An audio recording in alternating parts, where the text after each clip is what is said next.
Kagimbal-gimbal ang mga tagpo sa labas ng isang bahay sa barangay Lumbia, San Isidro, Cagayan de Oro City. Isang 2 taong gulang na batang lalaki ang natagpo ang duguan sa labas ng kanilang bahay.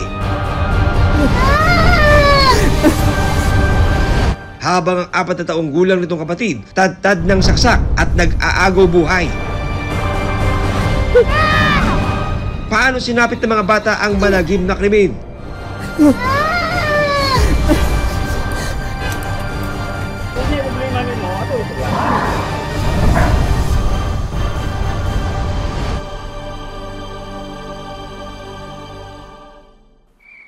Gabi ng April 24, 2024.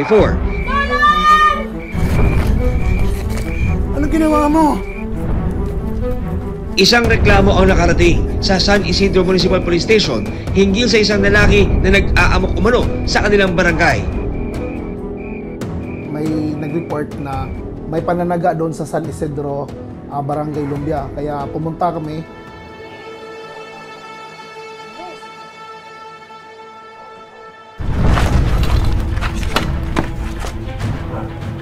Pare, anong problema natin?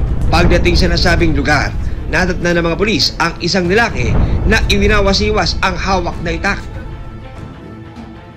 So, ang nakita nila doon, ang sabi nila, yung suspect na parang hindi siya mapakali ba sa ginawa niya. Pero mas ikinagulat ng mga responding pulis, 2 bata ang nadatnan nilang nakahandusay at naliligo sa sarili nilang dugo. Ang 2 taong gulang na tinago namin sa pangalang Michael, agaw buhay sa labas ng kanilang bahay. Habang ang 4 taong gulang na si alias Geraldine, duguan at tad-tad ng saksak malapit sa hagdan ng bahay. Pagdating namin doon sa area po, yung biktima, yung 2 years old ay nagkaroon ng ng mga sugat sa katawan.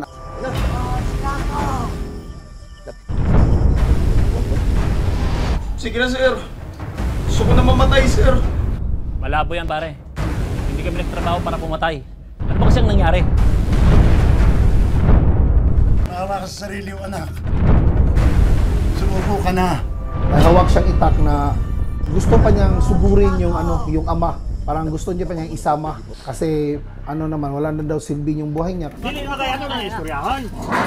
Isa ba? Kaya kung sa'yo problema ni mo, ito istoryahan.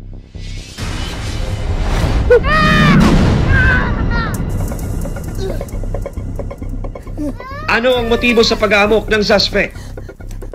Makaligtas kaya ang 2 bata?